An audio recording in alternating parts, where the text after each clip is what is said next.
dọ̀bálẹ̀ fàlàfin orí ìdọ̀bálẹ̀ mọ́ wa o ẹ má bínú o ẹ̀já lò bẹ́ẹ̀ o ẹ̀já jẹ́sẹ̀jẹ̀ bẹ́ẹ̀ o ẹ̀já mú bẹ́ẹ̀ o ẹ̀já lò bí ògùn bẹ́ẹ̀ o irọ́ o.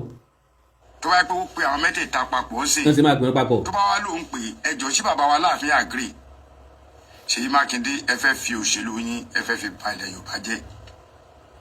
now ilẹ̀ Yorùbá wo ni Ṣèyí Mákindé fẹ́ fòṣèlú bàjẹ́ abájẹ́ lówó bàbá ẹ̀ lóògùn àǹfààní mọ̀lẹ́bí wọn ni àti pé òkú òpapọ̀ mọ́yàwó ọ̀rọ̀ tí ń ṣẹlẹ̀ nípínlẹ̀ Ọ̀yọ́ kọ̀ọ̀kan wá ń pínlẹ̀ Ọ̀ṣun ọ̀rọ̀ tí ń ṣẹlẹ̀ nípínlẹ̀ Ọ̀yọ́ kọ̀ọ̀kan wá ń pínlẹ̀ Ògùn kọ̀ọ̀kan wá ń pínlẹ̀ Èkó kọ̀ọ̀kan ará Èkìtì kọ̀ọ̀kan ará Oǹdó bó ló ti wá àfẹ́ sí ilẹ̀ Yorùbá. mi ò lè bú àwọn bàbá wa torí wọn mọ̀ páwọn olóṣèlú bàbá wa Ládọjà wá fẹ́ fi òṣèlú yẹn wá fẹ́ ba ilẹ̀ Ọ̀yọ́ jẹ́ báyìí ó ti wá kárí gbogbo ilẹ̀ Yorùbá.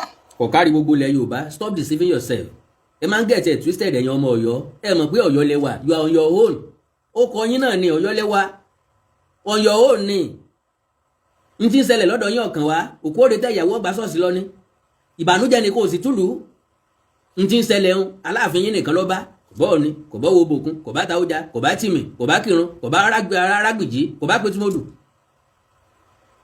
kò bọ́ Ògúnṣọ́ Àmọ̀dẹ́kẹ́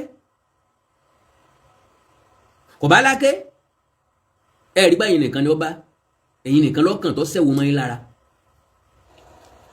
ṣe rí mo ti rí àwọn ìrìn kan pẹ̀lú bàbá wa kábíyèsí Ògbómọ̀ṣọ́ kábíyèsí o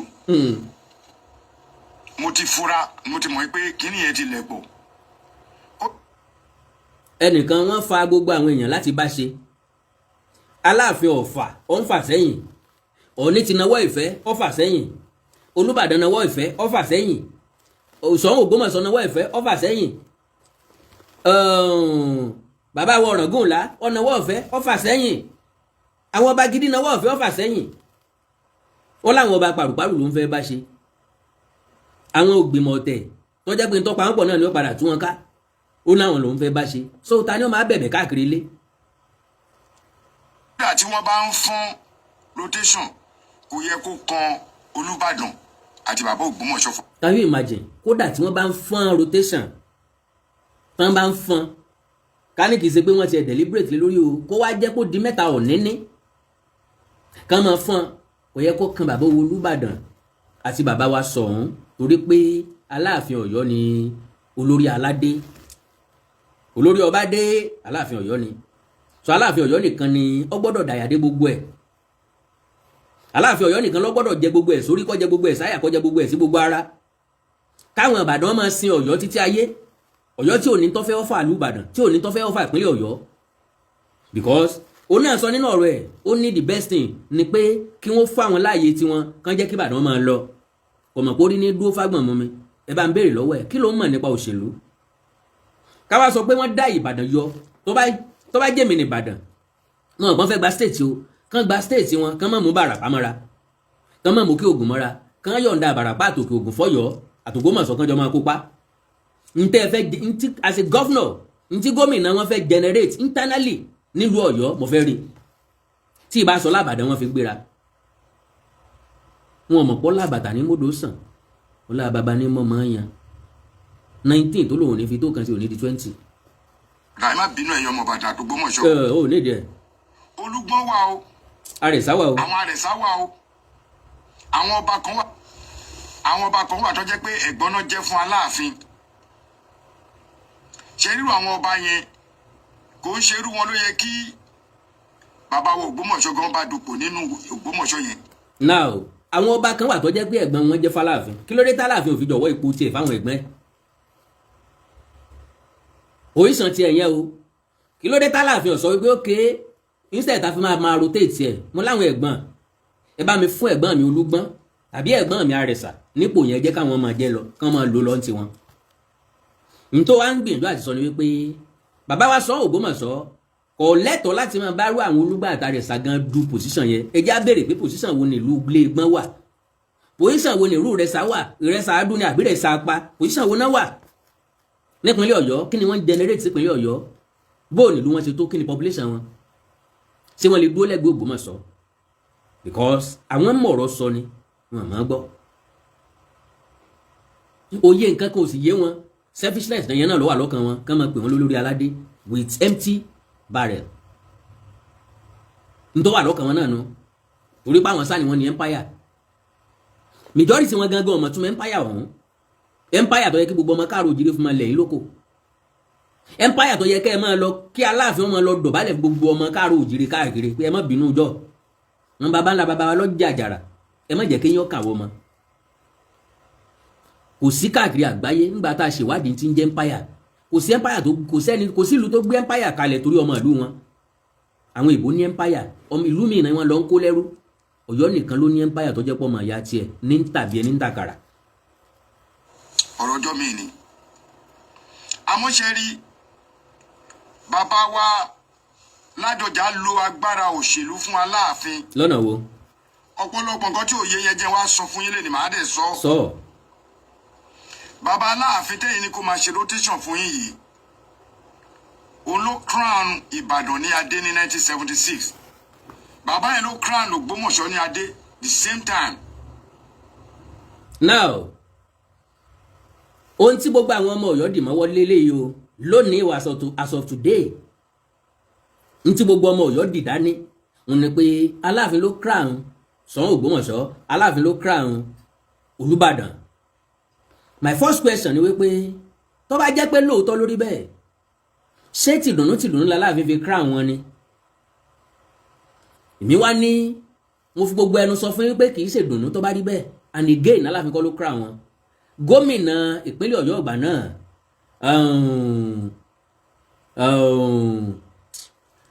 Governor David Brigadier David jẹ́ǹbẹ̀ wọ́n ọ̀rọ̀ tọ́yọ̀ ń sọ ọ̀rọ̀ tó sọ jáde yìí ìmí àkàndọ̀rọ̀ agogo máa kanta ẹ̀ gbogbo ọmọ káàró òjìrè ẹ kú ojú lọ́nà part 1 part 2 ló máa jẹ́ n táwọn ń gbé pò yẹnu àfìsí part 1 n tó jáde lọ́dọ̀ bàbá wa jẹ́ǹbẹ̀ wọ́n àfìsí part 2 màá wá náà kí wọ́n kó lórí topic yẹn ń pe Aláàfin ló fi Olúbàdàn jọba ẹ máa mọ the truth back with evidence and documents. God bless you. ẹ̀yin èèyàn tẹ́ bá wá jọgbọ́n tó ẹ̀gbọ́n ọpọlọ tá a fi ọpọlọ sí kínní ẹ wò ó pé ṣó yẹ kó jẹ́ pé irú àwọn bàbá yẹn náà máa bá Aláàfin rotate mo dúró bẹ́ẹ̀ káwá ní changes dé. irú àwọn bàbá yìí can you imagine kéèyàn máa pẹ̀lú Olúbàdàn ní irú àwọn bàbá yìí kéèyàn máa pẹ̀lú sọ ní irú àwọn bàbá yìí wọ́n jẹ́ pé politically as it is today láwọn ìlú yẹn pẹ̀lú population wọn tí Ìbàdàn nìkan bá unite pẹ̀lú Ògbómọ̀ṣọ́ wọ́n máa jẹ gómìnà lọ ni o mélòó lọ́yọ́ gangan mélòó lókè Ògùn mélòó ń Ìbàràpá ẹ̀pà population wọn pọ̀ ká bùn Ọ̀yọ́ ká wá yọ̀ǹda Ògbómọ̀ṣọ́ kó Ògbómọ̀ṣọ́ yọ̀ǹda ara wọn fún Ìbàdàn káwọn nìkan jọ máa ṣe ká wá dẹ́yẹ sọ́yọ́ bóyá yóò rí nǹkan kan mú nínú tán pè nípò yọ sọ̀rọ̀ débẹ̀ ọ̀rẹ́ mi yọ sọ̀rọ̀ débẹ̀. pé kò gọ́vnà ṣe kó yẹ pé gọ́vnà Ṣèyí Mákindé fẹ́ ṣe kinní yẹn ẹ mọ̀ àwọn kọ̀ọ̀kan wà tó yẹ pé ó yẹ kí a tíìkì láàrin ara wa. ìyá yìí sì ń kẹ́ ẹ̀. gọ́vnà Mákindé máa ṣe ó ṣe jẹ́ pé bàbá Ládọjà náà gbé fún ṣọ́ọ̀tì fọjọ́ orí ṣe ni. ṣebí wọ́n ní ipò làgbà. bẹ́ẹ̀ ni. in any circumstances tá a bá yọ pé bàbá Ládọjà ṣe gọ́vnà àbí wọ́n ṣe sẹ́nẹ́tọ̀ rí ṣó yẹ kí bàbá Ládọjà sọ pé àwọn máa kọ́kọ́ síwájú.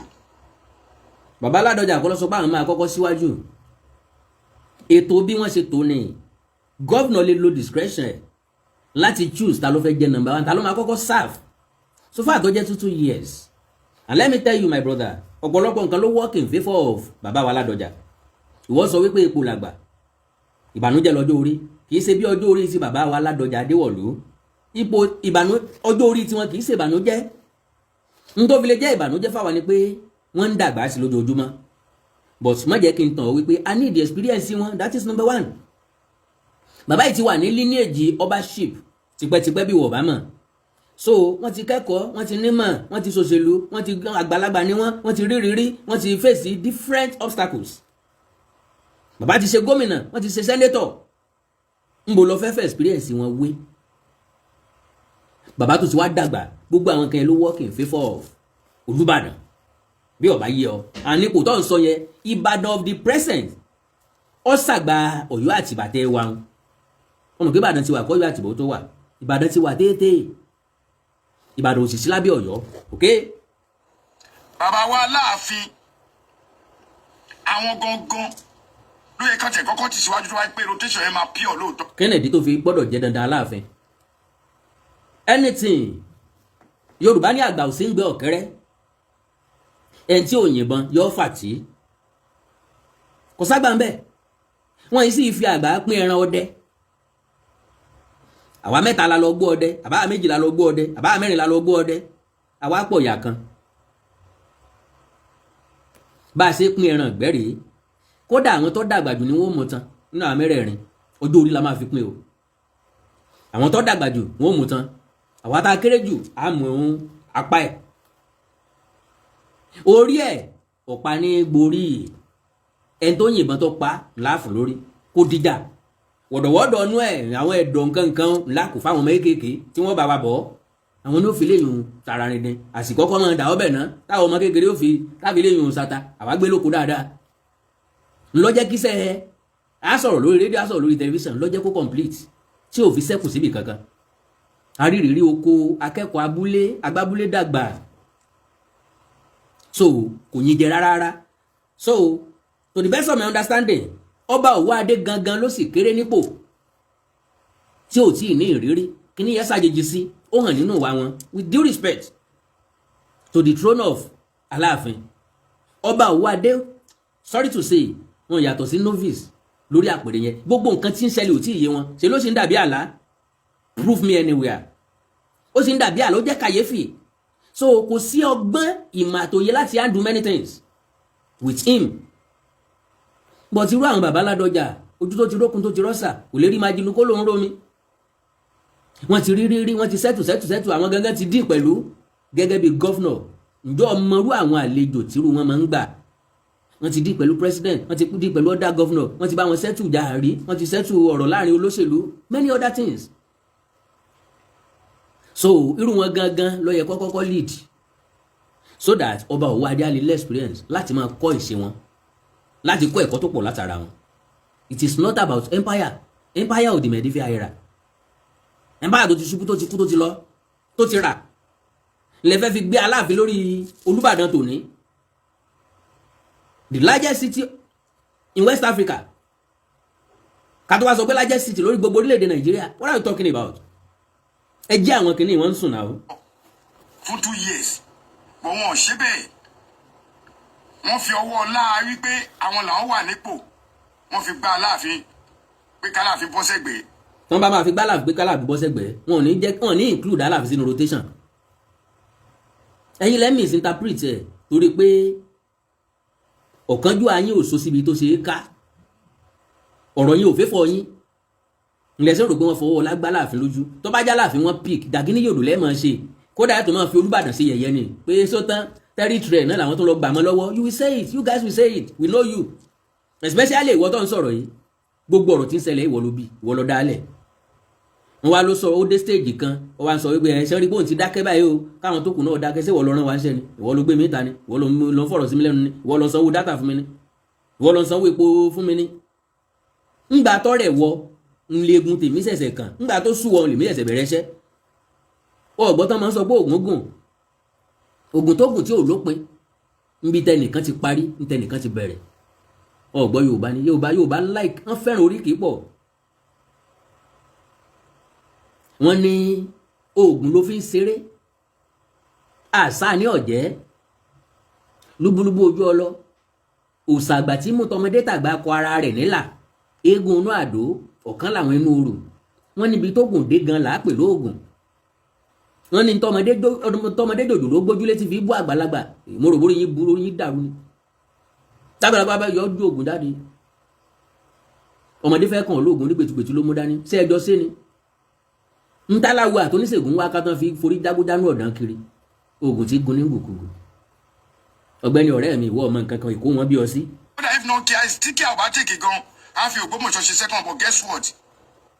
tọ́ máa fò Ògbómọ̀ṣọ́ náà ní second báyìí tọ́rẹ́ ẹ̀ ní wá ẹ máa gbọ́ tó sọ o. tẹ́mi bá sọ̀rọ̀ ẹ mọ́rọ̀ mi bẹ́ẹ̀ o ẹ máa gbọ́ ojúlówó ni mi lọ́yọ̀ confam ni ẹ gbàgbé ẹ máa ṣe rotation yìí pẹ̀lú ọba Ògbómọ̀ṣọ́ ẹ fi Ọ̀yọ́ lẹ̀ kì í Mákindé ẹ lè yọ Aláàfin o kò sí nǹkan kò sí báyà tẹ ní lọ́wọ́ yìí o ìgbà kan nìyẹn. now ṣé ń gbọ́rọ̀ lẹ́nu ọ̀rẹ́ mi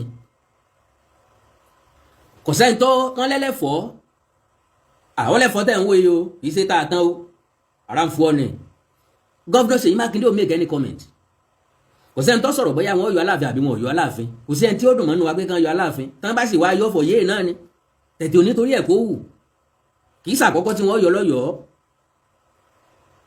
kì í ṣàkọ́kọ́ tí wọ́n yọ ńlẹ̀ Káàárọ̀ Oòjíire kì í ṣàkọ́kọ́ tí wọ́n yọ ńlẹ̀ Yorùbá wọ́n ti dìpọ́sì ọ̀pọ̀lọpọ̀ ọba bí Ṣèyí Mákindé bá yọ Aláàfin Ọ̀wọ́ Adélọ́lá kò sí ní tí ó ṣẹlẹ̀ ọwá níwọ̀n lágbára láti yọ no ọmọdé yìí kéwì ìwé ń sí ọdẹ lọ dàgbà gbogbo èèyàn lọ máa ń jù lọ because to the best of my understanding tó o bá mọ̀ ẹni ọmọ àti wáyé ọlọ́dún gbẹ́gún ẹni ọwà yìí ti máa yọ olùnàgún ní ọmọ àti lọ́rẹ̀ ẹ ń fi ni joyè ó lè bọ́yè náà lọ́rùn ẹni ẹ ń sògùn arẹmọ fún ni Tinubu bí ó lè gbọ́ ọmọ náà pa Ṣèyí Mákindé ló fi Ọ̀wọ́ Adé joyè Ṣèyí Mákindé ó lè rọ Ọ̀wọ́ Adé lóyè bóyá òye òye ọ ẹ má wulẹ̀ tí ọ̀rọ̀ sí gọ́vnọ̀ Ṣèyí Mákindé lẹ́nu wọn ní lọ́kàn láti sọ pé àwọn fẹ́ yọ anybody tẹ́ bá lè correct ara yín ẹ correct ara yín Mr. Ṣọlá Òjó God bless you mi ní gbọ́kú yín ẹ ra síkà fún mi mi ní gbọ́kú yín sà ẹ ṣe pọ̀ so like I said má dá nǹkan tó mọ̀ ọ́ lẹ̀ má dá wàhálà sọ́run Aláàfin yín o Ṣèyí Mákindé ọ̀yọ́ fọ̀ yéé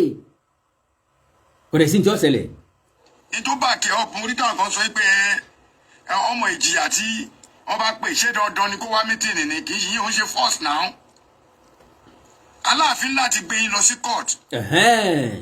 níbi tí mo ti sọ wípé ajọ́rò ní ń jẹ́jẹ̀rò wọ́n ti dọmọ kínní ọ̀hún tẹ́lẹ̀tẹ́lẹ̀ Aláàfin máa gbé yín lọ sí court ṣé dandan ni kó wá sí mítìnì now ẹ jẹ́ asáré sọ rìsọ́ọ̀tì fọ́rẹ̀ mi báláàfin ọba lọ sí pàdé ìgbìmọ̀ lọ́balọ́ba to the best of my understanding káwọn ọba tó kù kí wọ́n restrict owó ẹ̀ owó tí wọ́n bá ń gbà ń bẹ̀ kán mọ́ fún ẹni tí ò mọ iye tá a pa kó gbọ́dọ̀ béèrè bó la ṣe ná tàbí èlò la ná kù bó la ṣe ná Mr. Moses Sólánkẹ́ mi ní gbọ́ ku yín sà ẹ̀yin náà ra sticker fún mi ní wáìtì God bless you sir God bless you sir now so like I said ọ̀rẹ́ mi báláàfin ọba bá wọn participate nínú ìpàdé ẹ fẹ́ restrict Aláàfin ẹ sì fẹ́ destroy Aláàfin because ẹ bá restrict ẹ sọ́yọ́ ẹni gbogbo nǹkan tó bá ń ṣe tó bá ti mọ̀ pé Olúbàdàn máa wà bẹ́ẹ̀ tàbí Ṣọ̀ún kọ́ mọ́ lọ ọbẹ̀ mọ́ yóò dálé ayé ara ẹ̀ sí ni láì sẹ́dẹ́tẹ̀ tó fẹ́ dá gbógbé Ọ̀yọ́ sì rékọ̀ dàbí àjá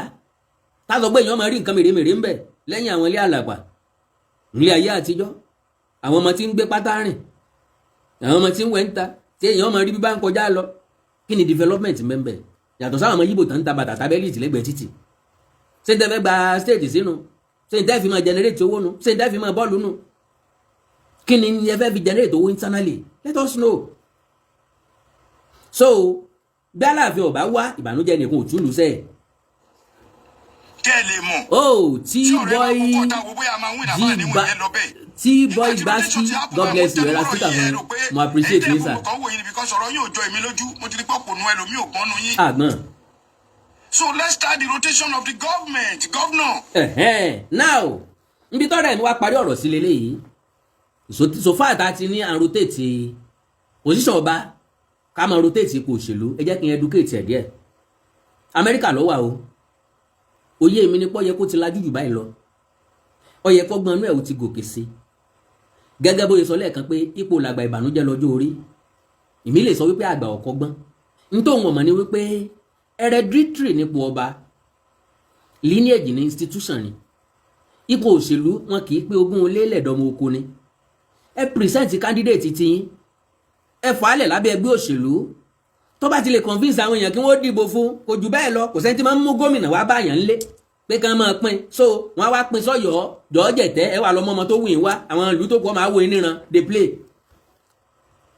play my fan ipò ọba nìkan la máa rotate a lè rotate ipò òṣèlú tá a bá máa rotate ipò òṣèlú ẹ jẹ́ ká sọ deliberately ẹ pass ẹ̀ sílé ìgbìmọ̀ asòfin ẹ jẹ́ ká sọ̀rọ̀ lé lórí níta ẹ fẹ́ fi máa rotate ẹ̀ bẹ́ẹ̀ dìbò ń gbàgbà if care is not taken Ìbàdàn náà ni ó máa wọlé Kennedy ẹni tó léèkù ńlọ́lọ́bẹ àwọn ẹlọ́mọ ilé ìgbìmọ̀ asòfin tó pọ̀ jù àwọn ní local government ni wọ́n ń dá ní local government mọ́kànlá àwọn léèkù ń bẹ lọ́dọ̀ wọn bẹ́ẹ̀ bá fẹ́ dupò gómìnà abẹ́ fẹ́ di nǹkan kan mú ní central tí ṣe capital ní tí ṣe Ìbàdàn ẹ negotiate pẹ̀lú wọn ni my brother ẹ máa persuade wọn ni ẹ rè bẹ́ẹ̀ wọn ni ẹ̀yin Ìbàdàn ẹ ní sùúrù, ẹ jẹ́ káwa náà ò ṣe kàn ní ìdí ẹ jọ torí Ọlọ́run, ẹ jẹ́ káwa náà gbìyànjú, ẹ jẹ́ ká ṣe.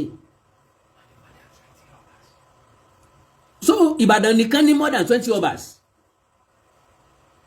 Ẹ dẹ̀ wá wò ó, àwọn ìlú tó kù lókè Ògùn ní Ìbàràpá má jẹ́ ń tàn ọ́ o, tọ́rọ̀ bá kan tòṣèlú wọ́n tẹ̀lé Ìbàdàn o. Kàkà káyé wọn wà ní rárá fẹ́ wọ́n tẹ̀lé tí wọ́n jẹ lára ẹ̀, Ọ̀yọ́ ò ní tó fẹ́ ọ̀fà wọn. Ntọ́jọ́lé ọ̀fà lúmi náà ni kókó wọn lẹ́rú, kó mú wọn lẹ́rú, kó máa mú wọn sìn. Kàn máa ṣe Ṣàngó Olúkòso àyànràn náà, Olúkòso ti lọ. Ẹ ń bá ìjọba ní ìsìn tí ń pè rẹ̀ ń Ṣàngó ọ̀ ń tan rẹ̀ ní o, ògèdè aṣọpa ni ọkàn jẹ́ bíi topó. Ìhòòlù àdé ọkàn mọ́ ká so pa kọ́rùn káàkiri ni. Wọn aláwọn ń Ṣàngó dé o. Aṣọpa bí aṣọ òpọ́njú. Èèyàn ń wọṣọ funfun ní gẹ́nẹ́gẹ́, ẹ tó ń sọ̀rọ̀ sí i, ẹ tó ń bu. Ǹjọ́ tẹ́ ẹ ti kọjá àyè sọ̀ọ́ ni. Tẹ́ ẹ ti lanu pọ̀n gàlàbú ọ̀ni, tọ́rọ̀ kọ̀ ní ti dùn lẹ́nu yín nínú ebú, ìjọ náà lẹ ti kọlu gbogbo ìran Káàárọ̀ Oòjíire. So èmi kọ́ lèmi ń bá ń jà o, gbogbo Káàárọ̀ Oòjíire ńlẹ̀ ń bá jà yín lẹ̀ ń bá wá jà, àwa náà wá fẹ́ bá ń jà padà. Èèyàn kan lè gúnyán fógún èèyàn kí wọ́n farabalẹ̀ jẹ́, gbogbo èèyàn bá gúnyán fún èèyàn kan kò tó bẹ́ẹ̀ kọjẹ́. Ńlá ti wá bẹ̀rẹ̀ yìí nìsín, kẹ́yìn nìkan wá jẹ́ ká máa rí. Ẹ jẹ́ ká bẹ̀rẹ̀. Náà wà ẹ̀yin tẹ́ ra sticker fún mi ní wáyé tí o, ẹ̀yin tẹ́ wá ń bí náà yín náà lè ra sticker fún mi. Báwo lẹ ṣe lè ra sticker fún mi, because àwọn nǹkan yín náà níbi tó ń dí àárẹ̀ bó ti jẹrẹ́tọ̀ ara dátà àárẹ̀ náà ni. Tẹ́ bá wò sàlẹ̀ bí tẹ́ tí ń wò mí ẹ máa rí $sign bẹ́ẹ̀, ẹ click lórí ẹ máa gbé lọ síbi tí sticker yìí wà, ẹ máa rà á, ẹ lè rà fún mi. Tàbí ibi tẹ́ tí ń wò mí yẹn náà ẹ máa rí ibi kan tán kọ share sí, ẹ máa rí ibi kan tán kọ thanks, ibi thanks yẹn tẹ́ bá ti click lórí ẹ yóò gbé lọ síbi tó wà, ẹ lè rà fún mi. Ìná ò ní tán wo yín, God bless you, mo appreciate yín. Rotation governor náà ẹ jẹ́ kí ìtìjà Ìbàdàn náà ṣe ti tó. Bọ́ǹdìbò nígbàgbà ẹ̀ ń bá lọ́mọ tọ́pọ̀ náà ni ọmọ wọlé, ní tí Ìbàdàn ti ṣe ti tó kò sí ń tọ́jọ́ bẹ́ẹ̀. It's like bí ìgbà tí Messi ń gba Ballon d'Or táwọn èèyàn máa sọ pé ó ti gba jù kán gbé fẹ́lòmíì náà ńgbà tó deserve ẹ̀, ńgbà tó ṣiṣẹ́ rí bẹ́ẹ̀. It's like ẹnìkan ṣe dáadáa lẹ́nu iṣẹ́, àwa ń fún ní gbéga, ń fún promotion, kẹ́nìkan wá sọ pé kìí sọ nìkan promotion tọ́ sí, ìwọ náà ò ṣe wádìí tẹ́ni yẹn ṣe tó fi ń gba promotion kí wọ́n náà máa ṣe. Instead of this ariwo òfò, ariwo rádáadáa, ariwo tí ò mú nǹkan kan, tí ò mérè kankan wáyé, tọ́jọ́ ń pa káàkiri, èébú èpè tán sẹ́, AI video, AI picture tán fi ń lálẹ́, tán fi ń bú àwọn ọba aládé wa, tí wọ́n mọ̀ pé àwọn tó fi ń ru wá nínú sí, wọ́n fi ń múnú bí wá sí ni, wọ́n dẹ̀ fi jẹgba sí ni, wọ́n dẹ̀ fi jìyà sí ni.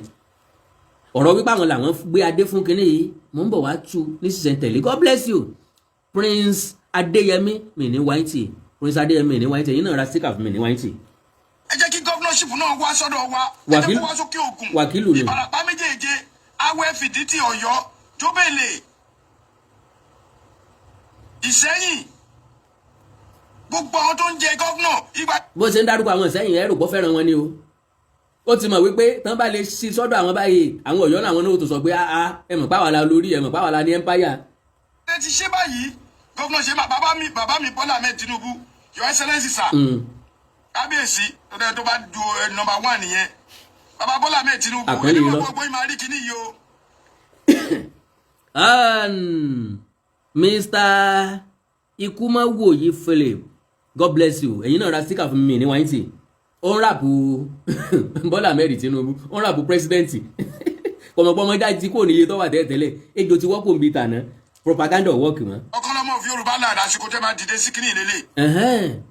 A mọ̀ pé dédé fún èèyàn lóye, ẹ̀yin yóò dédé fi nǹkan tọrẹ. Nǹkan mi ń bẹ́ di mọ́ sẹ́ǹsó. A mọ̀ wípé bí ọ̀bá ni tẹ́ ẹ fẹ́ gbà ẹ yàtọ̀ sí làlú ògiri òkò.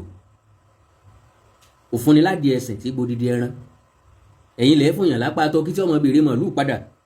Ẹ̀yin lẹ́ fún èèyàn kẹ̀kẹ́ tẹ́ máa béèrè tírèènì, tẹ́ máa béèrè jẹ́ẹ̀tì. A mọ̀ yín dáadáa, ẹ dédé fọmọ Tinubu jọba, àbí ẹ dédé fi jóye ọ̀kan lọ́mọ, ẹ fẹ́ gbẹ̀tọ́ lọ́wọ́ ẹ̀ ni. Ẹ fẹ́ ràn sí bàbá ẹ̀ ni. Iṣẹ́ ilé ìkọjá ẹnu ṣèyí o. Kí wọ́n jẹ́ kí oníkálukú dá dúró kò ní máa síjà mọ́. Bàbá mi Kábíyèsí Ládọjà, Olúbá. Now, kàn jẹ́ kó oníkálukú dá dúró, that is, Aṣíwájú Bọ́lá Ahmed Tinubu àbí ààrẹ àbí ìjọba tí ń bẹ lóde. Kí wọ́n fún Ìbàdàn ní state tiwọn, kàn jẹ́ kí Ọ̀yọ́ máa lọ lọ́tọ̀. Mo wá ṣe analysis lẹ́ẹ̀kan. Kí l'Ọ̀yọ́ ní tí ó tà? Allocation government, federal government nìkan náà máa gbọ́kànlé n tí ìpínlẹ̀ Ọ̀yọ́ ń generate internally largely láti Ìbàdàn ni. owó orí wo ni wọ́n ń san lọ́yọ́ Ọ̀yọ́ ta ní sanwó orí ń bẹ̀ kí wọ́n ń tà tí wọ́n ì sanwó orí. so Ìbàdàn náà fi ń gbéra bọ́lọ́ bá ti wá sí tí Ìbàdàn yapa torí Ìbàdàn máa gba state ó certain tí wọ́n bá ti pín state míì ní Nàìjíríà Ìbàdàn máa wà ń bẹ̀ ìyẹn certain. Ìgbà náà ni Ọ̀yọ́ tó wá mọ̀ wípé àwọn sọ nǹkan rodorodo nù. Number 1 Aláàfin kò ní sí rotation mọ́ pẹ̀lú Olúbàdàn bí ó bá ti sí rotation pẹ̀lú high profile ọba bí Olúbàdàn iye Aláàfin ti parẹ́ mọ́lé Aláàfin ti reduce sí abúlé nìkan. Wọ́n ti ń sọ̀rọ̀ yìí majority wọn ò mọ nǹkan kan wọn àdé mọ implication àwọn nǹkan táwọn ń sọ. Ọ̀rọ̀ governance lẹ́ ń sọ nípa ẹ̀ kí lẹ́yìn gangan fẹ́ contribute sí governance yẹn nothing. Amẹ́ríkà ló wà ló ti mọ rand. Explanation mi lélẹ̀ yìí in tí bọ̀bá yóò mọ̀ ò ní wípé ó dàbí coach tó ń coach Barcelona. Tó bá coach Barcelona competition máa wà pẹ̀lú Madrid pẹ̀lú Atletico Madrid pẹ̀lú Valencia pẹ̀lú Villarreal pẹ̀lú Sevilla pẹ̀lú Celta Vigo pẹ̀lú àwọn club ńláńlá kí ẹnìyàn wá kúrò ní Barcelona kó wá sí Nigeria League.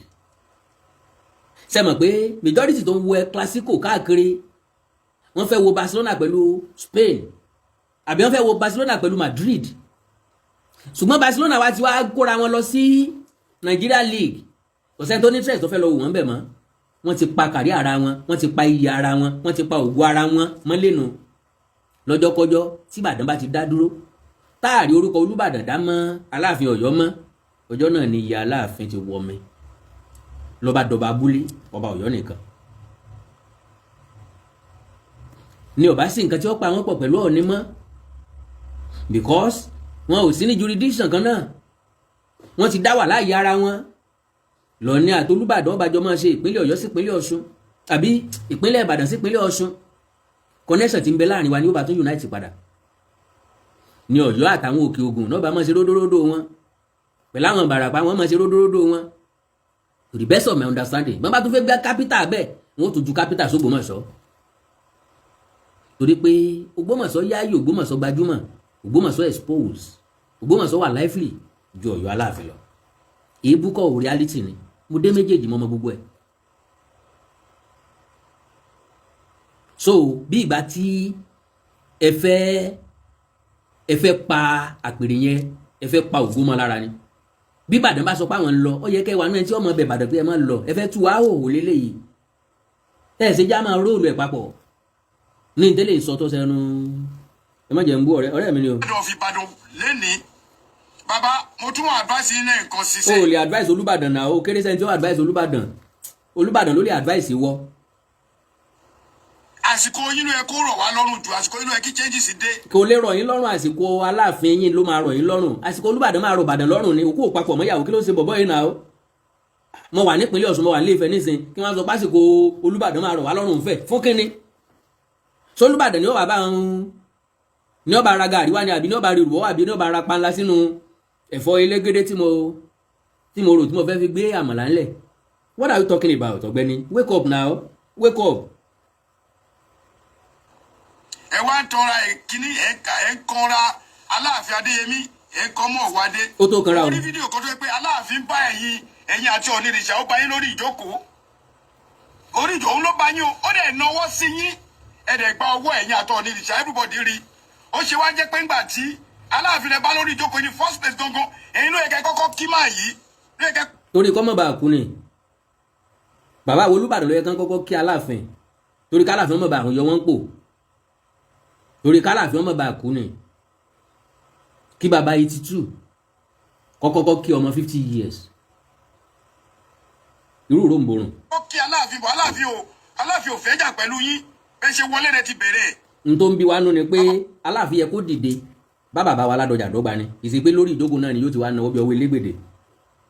Ládọjà èmi ò léèbù kankan tí máa bú yín o bú wọn ọ̀rọ̀ mi lè ẹni ọ̀rọ̀ tí máa sọ bí tí ò bá da ẹ̀yin ọmọ Ìbàdàn ẹ bá mi adjust. náà lè adjust ẹ̀ nítorí bá sọ lámà pick. èmi ò fẹ́ ìjà.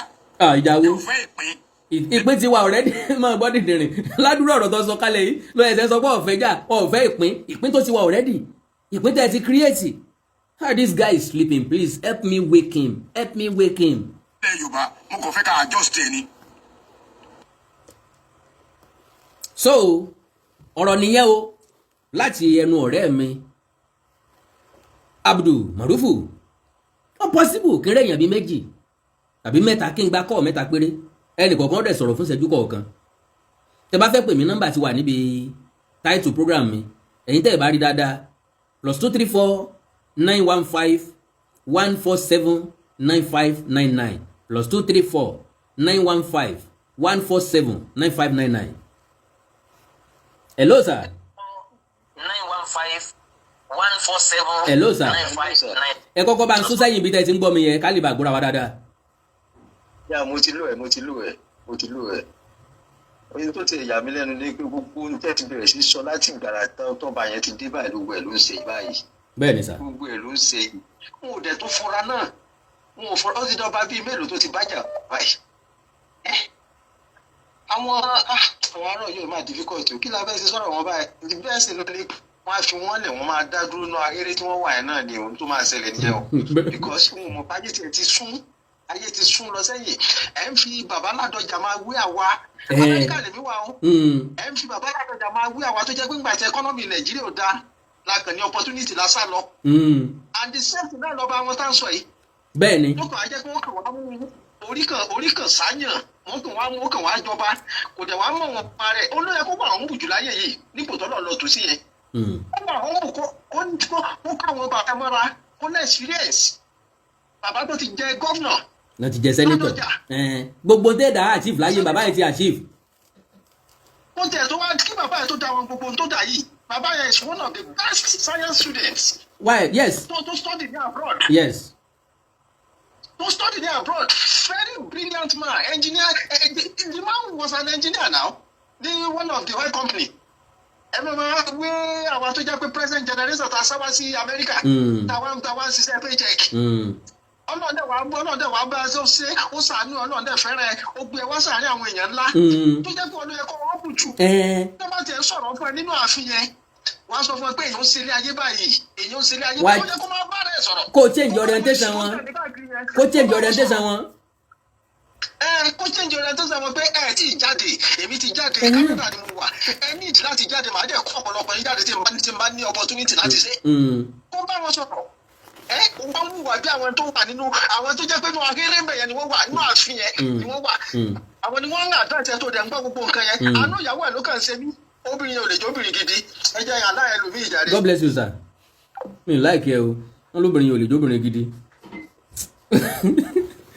ẹni ẹlẹ́ni kí lọ́kàn wọ́n lè sọ pé ó ń gbọ́ ba lẹ́nu Mr. Fẹ́mi Bánjọ mi ní gbọ́kú yín sà well pápápá kí n tó pìkì kọ́ ọ̀tọ́kàn yìí let me quickly use this opportunity ẹni tó pè mí lórí line yẹn mi nílé pìkì ẹ jẹ́ kí n fàsìkò yìí rọ gbogbo ọmọ káàró òjìrì kí n dẹ̀bẹ̀ yín because mo ti ní appeal sí gbogbo ọmọ káàró òjìrì tẹ́lẹ̀tẹ́lẹ̀ nípa generator mi tó pack up ẹ má bínú ẹ jẹ́ n lórí ọ̀fẹ́ yìí nípa generator mi tó pack up pé mo nídìí láti ra generator mi mo dẹ̀ ní tẹ́ bá rí ẹ máa rí pé mò ń láàgùn dáadáa ẹ máa rí pé mò ń láàgùn mo ti sun lọ́rùn gan mo nídìí generator tó máa power AC méjì tó dẹ̀ máa pick àwọn equipment tí mò ń lò because fóònù ni mo fi ń ṣe program lọ́wọ́ yìí mi láǹfààní àti lo equipment generator tí mo fi tan náà yìí kò lè gbé àwọn nǹkan kan so mo wá rí generator tí mo fẹ́ rà oríṣi méjì ni ìkan wà wọ́n tà ní 3.6 million naira ìkan wà tí wọ́n tà ní 4.8 million naira so báà ní àtọrọ lèmi kì í sí báà ní àjàgbà wọ́n sì ní agbésàn ju olè lọ bẹ́ẹ̀ ni so mò ń rọ̀ yín mò ń bẹ̀ yín ẹ ń bá ní orí ọ̀fẹ́ láti support mi lórí generator yẹn ẹ já sọ̀rọ̀ lórí WhatsApp +234 904 851 9362 +234 904 851 9362 bó bá dẹ̀ jẹ́ àkáǹtì nọ́mbà yẹn gangan lẹ fẹ́ tẹ́ bá send nǹkan tó lóun bá fi sí lọ́kàn sí ẹ lè send receipt sí mi lórí WhatsApp àkáǹtì nọ́mbà mi lélẹ́yìí GT Bank ni GT Bank 05 15 37 37 53 05 15 37 3753 orúkọ tó wà ń bẹ̀ The Values Heritage Ventures The Values Heritage Ventures DE Values Heritage Ventures God bless you mi ní wáyé tí o iná ò ní tán wo yín o ẹ ní tọrọ jẹ ẹ ní tọrọ mu ẹ ní tọrọ ná ẹ ní tọrọ lò lágbára Ọlọ́run ẹ̀yin tá ń pè mí síbẹ̀ yẹn nọ́mbà yìí lè máa pè mí sí +234 915 1479599. God bless you. ìjà àgbàgbé bíi mélòó kan àwọn yẹn ti ń pè mí bí tẹ́lẹ̀ náà wọ́n ń pè mí bẹ́ẹ̀ náà ṣùgbọ́n mi lè gbé orí fóònù yẹn ni mo ti ń ṣe program lórí Facebook. 091 tàbí +234 915 147 9599 +234 915 147 9599. Hello. Hello, sir. Ọlọ́run ní kú, sir. Yes, sir. Yeah, sorry, èmi ò kí man like sentiment. All right, sir. And really, ever since, and let me be sincere with you, mi ò fi gbà kan láyé kí n rí. God bless you. But mo ti wá bẹ̀rẹ̀ sí ní rí pé téèyàn ò bá like èèyàn ẹni láti mọ kí ni reason tẹ́ ọkọ fi like ẹ nìyẹn. Mo wá rí pé torí òótọ́ ló ṣe dàbí ẹni pé àwa kan ò fẹ́ràn yín tẹ́lẹ̀. God bless you. Now, téèyàn bá ní 1 million, tẹ́ bá ti yọ 1 naira kúrò nù ẹ̀, kò pé 1 million ẹ̀ mọ́. Bẹ́ẹ̀ ni, sir. Àníyàn ń gbé àwọn orílẹ̀-èdè ibi tá à ń gbé kò ní kó ní ọgbọ́n nínú. Ìgbà míì máa ń wà tó jẹ́ pé àwọn advice tá a máa ń fún àwọn tó ń jẹ́ ọba àwọn olóṣèlú ló máa ń kó bọ́pọ̀lọpọ̀ wọn. Bẹ́ẹ̀ ni. Gbogbo èèyàn fẹ́ bá yín ṣọ̀rẹ́ ẹlé ò dá ẹ̀fílẹ̀ tọ̀hún ò dá ẹ̀fílẹ̀ tọ̀hún ò dá ẹ̀fílẹ̀ lẹ́yìn nìkan bá dá dúró gẹ́gẹ́ bí ìlú mélòó ni gbogbo èèyàn tá à ń sọ̀rọ̀ wọn yìí. Tó Ògbómọ̀ṣọ́ bá lóun ò bọ́yọ̀ sí kí ló kù lára Ọ̀yọ́ gan fúnra rẹ̀. And tẹ́ bá wo ẹni tó ń sọ̀rọ̀ ẹni pọ̀rọ̀ tó ń sọ ó kàn ń sọ out of emotion ó kàn ń sọ̀rọ̀ emotionally kò sọ̀rọ̀ bó ṣe yẹ kọ́rọ̀ rí. Bó tó bá ní àníwọ̀ ọjọ́ orí káti ẹ̀ nípa fẹ́ wo ipò ẹni tó ti ṣe gómìnà odidi ìpínlẹ̀ rí ó ti ṣe sẹ́nítọ̀ rí wọ́n lé kúrò níjọba wọ́n tún rí install ẹ̀. Mi ò rí experience kankan. Kó tó jù bẹ́ẹ̀ yẹn lọ mọ́. Sad experience ni ò tí ì ní rí. Ṣé sad experience ni ò tí ì rí. Ṣé street experience ni ò tí ì ní rí. Bẹ́ẹ̀ni. Ṣé experience tó tún wá fi bẹ̀rẹ̀ mọ́gàjì nínú ìdílé wọn kó tó rí tòótòótò kó tó dọba àlú kó tí ì tó ká wò láti wò pé wẹ́ẹ̀ ní ẹyẹ ẹ̀jẹ̀ ni àkọ́kọ́ láti put àwọn kéékèèké yòókù true. Nítọ́jọ́ orí sọ́ba Ògbómọ̀ṣọ́ ló jọba Ìbàdàn lọ. Àbí o. Àbí ọba Ọ̀yọ́ ló jọba Ìbàdàn lọ. Àbọ̀ba Ọ̀yọ́ ló jọba Ògbómọ̀ṣọ́ lọ. Àbí ọba Ọ̀yọ́ ló jọba Ògbómọ̀ṣọ́ lọ. Àní jíjòyè ta ló tún kọ́kọ́ joyè ta ló tún jẹ tẹ̀léra wọn tó bá jẹ́ bá a bá tiẹ̀ fẹ́ tó bá a ṣe ń joyè.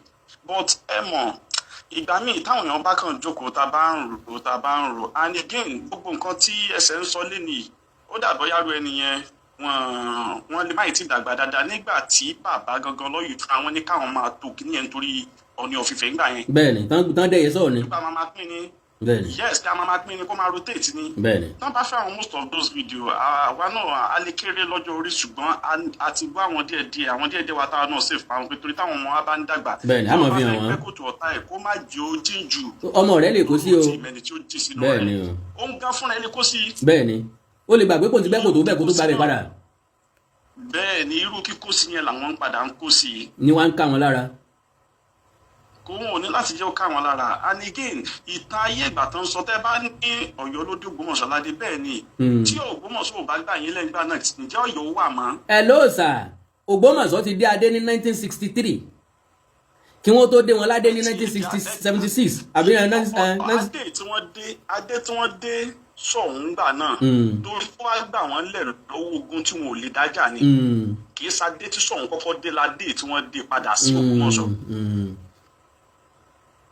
ṣùgbọ́n torí pọ̀pọ̀lọpọ̀ wọn ò farabalẹ̀ béèrè tán wọ́n kàn ibi tán bá ti sọ fún wọn dé náà náà ń rí lórí mọ́ kán wò beyond nǹkan tó ń rí yẹn kán béèrè lọ́wọ́ àwọn tó tún mú jù wọ́n lọ. So gbogbo nǹkan tẹ́ni ń sọ fúnra ẹ̀ náà ló máa sọ̀rọ̀ fúnra ẹ̀ ló máa contradict rẹ̀ fúnra ẹ̀ ló máa sọ̀rọ̀ fúnra ẹ̀ ló máa contradict rẹ̀ ọ̀kan kìnnìkan kí wàá lọ́wọ́ kangbọ́n tágbà ò bá kangbọ́n. I don't know. Àgbàlagbà bá wà ní ìsàlẹ̀ 10-story building tọ́mọ kékeré gun orí òkè 10-story building. nígbà àgbàlagbà ìsàlẹ̀ ń rí ọmọ èké wọn ò lè rí láéláé. bẹ́ẹ̀ ó kọjá nǹkan ọmọdé tó wà lórí 10-story building yẹn tó ń rí lọ. bẹ́ẹ̀ ni sà. and ẹni tí ó bá dẹ̀ ti ní ìgbéra ó máa ń gbéra sánlẹ̀ ní ló fa gbogbo gbéra sánlẹ̀ tó ń ṣẹlẹ̀ báyìí. honestly sà. tó bá jẹ́ pé wọ́n bá fi ẹ̀tẹ́ bá respect ara yín ẹ̀yin kọ́ lè máa sọ fáwọn tó kù kan respect. not at all honestly èyàn ò kí ń béèrè fún respect náà. tẹ́ bá ti wò pé eléyìí kí lọ́jà mọ́ eléyìí kíní kan eléyìí kíní kan ẹ̀kúlé àbùkù àtẹ̀tẹ̀ tí wọ́n máa ń jábọ́ sí nìyẹn. bẹ́ẹ̀ ni sà. tán bá tún wá tún ṣe bẹ́ẹ̀ tán tó ṣe bẹ́ẹ̀ gbéraga tán tó gbéraga sẹ́ni tó fi wọ́n joyè ìyẹn máa léwu díẹ̀ o ìyẹn máa léwu díẹ̀ àti ráwọn ọba tó yọ tí nǹkan ìlú òtórí ẹ̀ ìgbà wọn ìlú òtórí ẹ̀ kúkọ́ kámátì ẹ̀ ni wọ́n sì. kódà àwọn tí ń bẹ lọ́yọ̀ọ́ jẹun lọ́jọ́ náà àwọn tí ó ṣe fàájì ilé ọtí ó ṣe bẹ́ẹ̀ ni sà. tágbà àlàáfíà láyè bí Ìbàdàn bá lọ gẹ́gẹ́ bí stéètì kan state capital gan ò tún ní lọ sọ́yọ́ bẹ́ẹ̀ ni bẹ́ẹ̀ ni oyè rẹ̀ òye wọn. sọ́ra wọn tán bá tún jẹ́ kí àwọn Ṣakí náà kan tó máa ronú nǹkan táwọn náà rò Ṣakí ó tún bá Ọ̀yọ́ fà á. lágbára Ọlọ́run. wọ́n sì tún gba ọ̀pọ̀lọpọ̀ ẹ̀tọ́ lọ́wọ́ wọn. bẹ́ẹ̀ ni bí gbogbo ìlú náà ti gbà lọ́wọ́ wọn tẹ́lẹ̀ náà nù. ìyẹ́ tó bá ti di pọ́tẹ̀ bá ti ń pọ̀ ìlú tó bá bára wọn ṣe nígbà èmi bá ń lòdì tí mo mú dání ibi tó bá ṣẹlẹ̀ lọ́wọ́ tó lọ wọn á rí. bẹ́ẹ̀ ni sáà bẹ́ẹ̀ ni o. ibẹ̀ náà ládẹ̀ ti pín bẹ́ẹ̀ ni àbí alẹ́pàtà ẹ̀yin ẹ̀kọ́lẹ̀ ẹ̀yin ẹ̀para yín pọ̀ ẹ̀mẹ́lẹ̀ lọ́dọ̀ tí ẹ̀yin ṣẹ̀pẹ̀tẹ̀rí ẹ̀mẹ́lẹ̀ lọ́dọ̀ before you know wàá rí pé wọ́n nìkan orúkọ lókàn kò tí wàá máa jẹ́ kò ní sí yìí. o ti ń gbẹ̀yìn bẹ́ẹ̀ ni. tọ́ ẹ kó ètò ọlọ́wọ́ God bless you sir. àtúbọ̀ máa ràn yín lọ́wọ́. ẹ ṣé mo dúpẹ́ sir, God bless you sir. now pápápá ẹ jẹ́ kí n àṣà mi ní o kí n tó pì kíkọ́ mi ẹ jẹ́ kí n kọ́kọ́ appreciate àwọn tó ra sticker fún mi o. Mr. Samson Ọlásùnkànmí mi ní wáìntì o lágbára ọlọ́yẹ̀ ní dẹni àná o ẹ ra sticker fún mi o. bákan náà Madam Fúnmilọ́lá Awópilédà ẹ̀yin náà ra sticker fún mi lágbára ọlọ́yẹ̀ náà ò ní tán wo yín. bákan náà Mr. Fẹ́mi Bánjọ I really appreciate you, God bless you sir, God bless you ma. okay account number GT Bank 0515 37 53 0515 37 53 orúkọ tó wà ń bẹ The Values Heritage Ventures DE Values Heritage Ventures. God bless you sir, God bless you ma. now ẹnìkan náà ń pè mí bí yìí now ọ̀rọ̀ lórí Ọ̀yọ́ ọ̀rọ̀ pọ̀ níbẹ̀ ọ̀rọ̀ sì ń bọ̀ níbẹ̀ pàápàá jùlọ lórí pé wọ́n fi Ṣọ̀ún jọba wọ́n fi Olúbàdàn jọba mo ní interest níbẹ̀ because mo ní evidence lọ́wọ́ láti tako nǹkan tí wọ́n mú dání o láti jẹ́ kẹ́ ẹ mọ̀ wípé Aláàfin Ọgbà tí wọ́n fi Ṣọ̀ún jọba Aláàfin Ọgbà rárá until Ọọ̀ni Adésọjí Adérèmí Tadéníkàwò dá sí.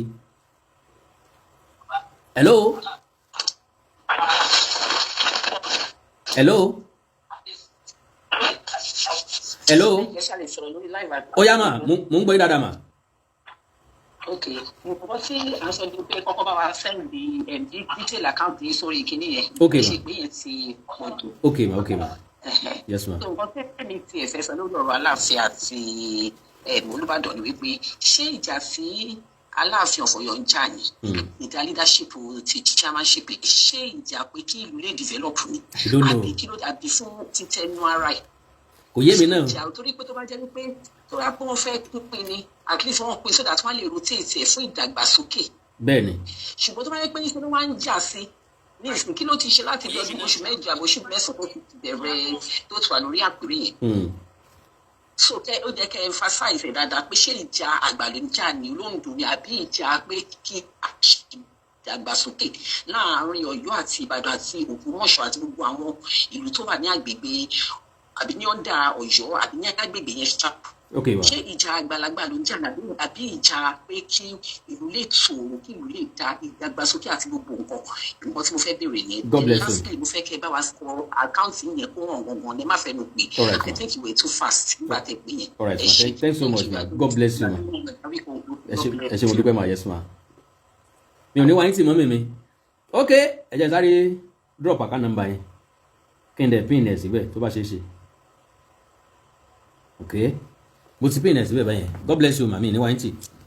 now ṣe rí lórí ọ̀rọ̀ ìgbìmọ̀ lọ́balọ́ba fẹ́ni tí ò bá yé tí wọ́n gbé kalẹ̀ fún tí wọ́n dá kalẹ̀ fún tẹ́lẹ̀tẹ́lẹ̀ ṣe mọ̀ pé lọ́yọ̀ state 2011 ni wọ́n ti ṣèpàdé gbẹ̀yìn mọ́ Mr. Martins Òkètúnjí mi ní wáyé tì sà God bless you mo mọ rírì yín o. so now n tí wọ́n gbé kalẹ̀ fún n tó fi wá important ní ìsìn láyé ìsìn òun ni pé federal government ti ń wá ọ̀nà tí àwọn ọba fi máa participate nínú ìṣèjọba tí ń bẹ lóde èmi àti ọjọ́ yé wa wípé local government chairman ó lágbára ju Aláàfin Ọ̀yọ́ yìí lọ o tí gọ́vnà bá fẹ́ yọ Aláàfin wọ́n á consult local government chairman ìjọba ló ní alága ìjọba àbílẹ̀ gómìnà ló ní alága ìjọba àbílẹ̀ so now àwọn ọba ló ń pàṣẹ ìlú tẹ́lẹ̀tẹ́lẹ̀ àṣẹ ti kó lọ́dọ̀ wọn ọ̀nà wo làṣẹ yóò fi padà sọ́dọ̀ wọn federal government ń ṣiṣẹ́ lé lórí bọ́n ṣe fẹ́ include wọn sínú governance gẹ́gẹ́ bẹ́ẹ̀ náà ló máa wà bẹ́ẹ̀ ní state ọ̀nà wo náà fẹ́ kí ni róòlù wọn nínú ìlú àwọn ọba ló súnmọ́ ìlú jù ipa wo làwọn fẹ́ kó nínú ìlú látọ̀dọ̀ ìjọba táwọn náà máa gbẹ̀tọ́ wọn látọ̀dọ̀ ìjọba so ntí discussion yẹn ntí ìgbìmọ̀ lọ́balọ́ba wà fún nìyẹn lóòótọ́ tẹ́lẹ̀tẹ́lẹ̀ wọ́n kàn ń lọ pàdé ni wọ́n kàn ń ṣèpàdé ni wọ́n kàn ń sọ̀rọ̀ ni Mr. Ọláolúwa 20k send mi ò ní wáyé tì sà mi ò ní wáyé tì sà God bless you sir God bless you sir so mo nígbàgbọ́ pé àlàyé mi ó ti yé mọ́mì mi tán béèrè Mr. Martins Òkètúnjí ẹ ṣe ti sticker tẹ́ra fún mi o God bless you sir. Now ọ̀rẹ́ mi tó sọ̀rọ̀ ọ̀rọ̀ sọ gbogbo àwọn ọmọ Ọ̀yọ́ tí wọ́n pọ̀ lórí social media lónìí n tí wọ́n ń sọ ni pé bàbá àwọn ló fi Olúbàdàn jọba bàbá àwọn ló fi Ṣọ̀ún Ògbómọ̀ṣọ́ jọba ẹni tó jẹ́ baálẹ̀ tẹ́lẹ̀tẹ́lẹ̀ ẹni téèyàn fi jọba ẹni téèyàn ràn lọ́wọ́ láti dépò ọba ẹni yẹn náà ló wá ń gbógun tìyàn ló fẹ́ mọ báyàn pín ipò àrífín ńlá ni ìyẹn ni mo ní a máa proof fún wọn wípé irọ́ tó jìnnà sóòótọ́ ni o lóòótọ́ lọmọ kan challenge wa ó ní ẹni tó bá fẹ́ argue ẹ̀ kó wá with document I have the document majority lè má ní document yẹn torí pé document yẹn special directly from our father Brigadier David mẹ́wàáyé àbí David M jẹ̀mbẹ̀ wọ́n àwọn ni gómìnà ńgbà tí kìnìyàn ṣẹlẹ̀ dáàdi wá wà láyé láàyè wọn àti kú mo mú ẹ̀rí bọ̀ Àkàndá Ọ̀rọ̀ Awikonko ẹ kú ojú lọ́nà lágbára Ọlọ́run so a máa rọ́bìṣì ní tí Ọ̀yọ́ gbé dání tán bìlí pé authentic ni tán fẹ́ fi máa rọ́bìṣì ipò Olúbàdàn àti Ṣọ̀ún Ògbómọ̀ṣọ́ ìyẹn máa wà lọ́wọ́ àwọn ọmọ Ṣọ̀ún ó wà lọ́wọ́ àwọn Ògbómọ̀ṣọ́ àtọmọ Ìbàdàn láti ṣe program yẹn níjọ́kíjọ́ tí n bá ti drop ẹ̀ God bless you àánú Olódùmarè ò ní fi sílẹ̀ o ilé onílé wa tọ̀nù nínú àwọlé gbogbo ẹ̀yin tí ẹ bá mi dá sọ̀rọ̀ mi ń bọ̀ òjẹ́ sáré wò ó.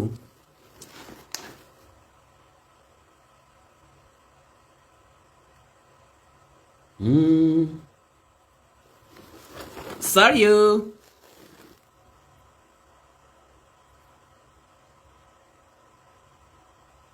Okay. Dáàdi mi kan láwọn ti sẹ́ndì 20k àbí? So ẹnìkan náà sẹ́ndì 10k. Okay. Well. Yes. Yeah, mo ti rí 20k tán send. God bless you Sami ní wáyé tì. 30k. Wow. Mr.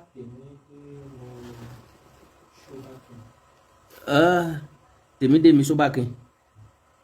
Okay. Gbogbo ẹ̀ náà la máa rí. God bless you mi ní wáyé tì.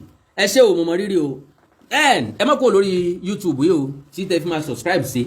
Kẹ́ẹ̀dẹ̀ click lórí notification bell because ìgbà tí n bá máa sọ̀rọ̀ míì tàbí ṣètò míì kẹ́ ẹ lè wà wí àkólé notify yín then ẹ̀yin tẹ́ wà lórí Facebook ẹ má kó ń bẹ̀ láì ṣe pé ẹ follow page mi ẹ̀ dẹ̀ like ẹ̀ àwọn Olódùmarè ní fi ń sílẹ̀ o ẹ subscribe sí YouTube channel mi Awikonko TV 30,000 ẹ ti wọlé ẹ like page mi Awikonko TV okay good job baba can one use Access Bank yes you can use it Abba Father ẹ̀yin tẹ́ ti ní Access Bank lọ́wọ́ tẹ́lẹ̀ ẹ bá ń fi sí màá sẹ̀ǹdẹ̀ padà sórí GT Bank torí mi fẹ́ fọwọ́ kàn rárá mo fẹ́ lò fún purpose tí mo béèrè ẹ̀ fún ni God bless you sir mama expect ẹ̀ ń bẹ̀ God bless you Abba Father mi ní wáyé tì so like I said ẹ like ẹ follow page mi lórí Facebook Awikonko TV ẹ subscribe sí YouTube channel mi Awikonko TV ẹni nǹkan pàtàkì tẹ́ fẹ́ bá mi sọ ẹ jẹ́ á sọ lórí WhatsApp +234 904 851 9362 +234 904 851 9362 èdè àti àṣàlẹ̀ káàrò òjìrò ní wọmi orílẹ̀-èdè lẹ káàrò òjìrò ní dàrú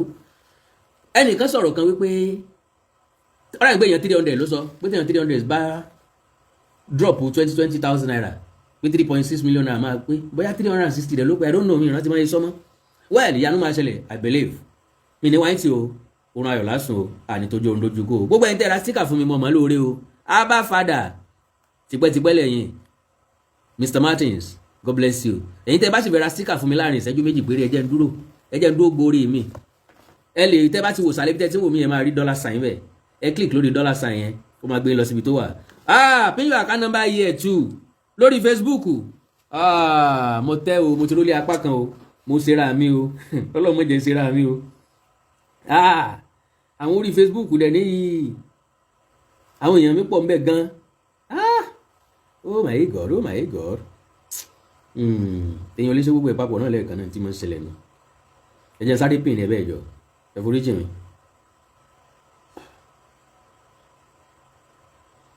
Ìkọjá yìí náà tí n bá fi bẹ̀.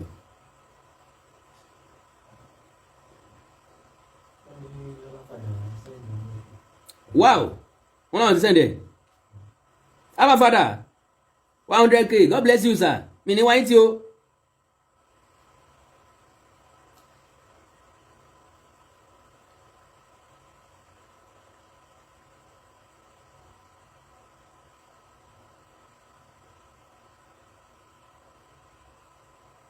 Okay, mo ti pin ní sórí Facebook náà. God bless you. Abba Father, God bless you. Mi ní wáyé tí o. God bless you sir. Ẹ ṣé mo dúpẹ́ mo mọ̀ lórí o. Àná Ọlọ́run máa ní fi sílẹ̀ náà ní sanwó yín o. Àní tọrọ owó fún yín lágbára Ọlọ́run. Àní tọrọ owó fún yín lágbára Ọlọ́run. Mo mọ rírì ẹ̀ gan, mo appreciate ẹ̀ gan. Mi ní láǹfààní àti gba ìpè. Mi ní láǹfààní àti gba ìpè mọ́. Ẹ foríjì mi. 20K cent. God bless you ma. Oh sir. God bless you. Orun ayọ̀ láṣọ àní tójú orun dojú go. Okay, mo láwọn èèyàn kan lè fẹ́ ra sticker fún mi. Ní àwọn ọ̀dọ̀rà mọ́. Ẹ jẹ́ máa lọ. If we can be dropping 2K each time you are live, all the money will be complete in 1 week. Mi ní wáyé tí sà. Ẹ̀sùn tẹ́rẹ̀ ni máa dìbò omi. Ìsínpẹ́ lọ́dọ̀ àdàrọ̀ gidigba. Ẹ̀sùn tẹ́rẹ̀ ni dìbò omi. Tó bá jẹ́ pé every time tí máa ń ṣe live lè bá ń drop 2K lóòótọ́ ó ti máa ríra jọ oní 5K oní 10K oní 20K àti bẹ́ẹ̀ bẹ́ẹ̀ lọ. Olórí Tẹ́mi 100,000 cent. Wow. Àfìgbà tí mo padà nírètí pé wọ́n ra generator mi. Wow. Àṣé borí bá pẹ́ńlẹ̀ yóò dire. Kò sẹ́ni tí mọjọ́ òwò mọjọ́ òwò lọ́mọjọ́ ọkú. Bóni tí rí ọ̀la ìrí bẹ́ẹ̀ babaláwo ṣe máa ń dífá ojoojúmọ́. Torí àwọn èèyàn tí ó bu wa tàbí nǹkan kan ara máa ń ṣe mí ní parọ́ ojú máa ń tì mí láti béèrè because of many things. But still náà mo nígbàgbọ́ pé kò ní burúburú kọ́ máa kéèyàn kankan mọ́ ni ẹni tí ó kù lèèyàn ọmọ èèyàn náà máa láwọn èèyàn tiẹ̀ lórí social media. Mi ní wáyé tí o lágbára Ọlọ́run. Mo rí pé ẹnìkan tó ra sticker fún mi ó ẹ̀sẹ̀ wọlé ni Yèyé Ọ̀túnba. God bless you ma. God bless you ma. I salute. Ẹ jẹ́ n dúró kí n gbóore mi. Ẹ ra sticker fún mi ẹ jọ̀ọ́. Ẹ ra sticker fún mi. Don't deviate from truth láíláí. Ó kọ́ ilé wa apẹ́láyé bí olóòótọ́ wọn máa ń pè wá. Apẹ́láyé bí olóòótọ́. And ìjọ tí n bá ti wá deviate kó ń bẹ̀. Ọlọ́run má jẹ́ àrí òtítọ́ ń dé bọ̀ nù o. Ọjọ́ tí n bá ti sòótọ́ mọ́ ẹ ti máa rí inú attitude mi pé irọ́ mọ̀ pa. Màmá ṣiṣẹ́ fólóṣèlú o, mo lè ṣiṣẹ́ fólóṣèlú o, mo sì máa ṣiṣẹ́ fólóṣèlú o. Ṣùgbọ́n wípé lórí ọ̀rọ̀ n tí n bá fi parọ́ mi ìyá ní sọ̀rọ̀ rárá ó pè ń bẹ̀. So God bless you. Mo máa lóore o.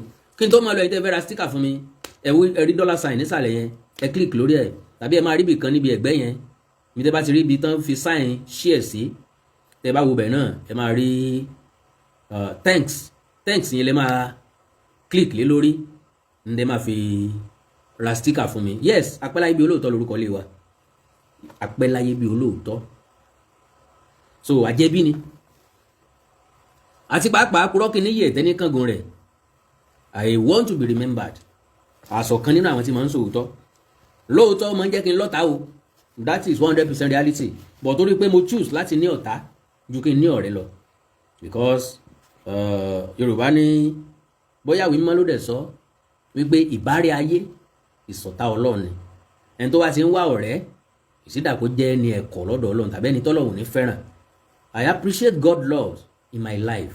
Ọlọ́run fẹ́ràn mi láti ìgbà tán ti bí mi títí dàsìkò yìí ló fi fún mi lórí ọ̀fẹ́. So eléyìí ti yó mi jó ń jẹ lọ. tí n bá ní mo lè tọrọ bí mo ṣe ń tọrọ yìí dan kí n gbàbọ̀ bẹ́ẹ̀ tí n fi ní lè sọ tọrọ. Thank you for watching. If you're new to this channel, consider subscribing so you won't miss out any of our latest video. My name is Aki Anabi. I'm a video director and TV producer of Akomolowe on African Magic. Keep watching Drive TV. olólùfẹ́ Drive TV àti gbogbo ẹ̀yin tí Fẹ́mi Sola ẹ máa wo Drive TV. Keep watching Drive TV. My name is Wole Agba. Taking this time out to tell you all that you keep watching Drive TV. What drive ẹ̀wọ̀n ní ògo ẹ̀? What drive ẹ̀wọ̀n fulfilment? What drive ẹ̀wọ̀n bí tó bá lọ? Ó ní iṣẹ́ rìn. Ibi ni kò máa wò Drive TV. Thank you. Chloe. Drive TV, driving you around the world.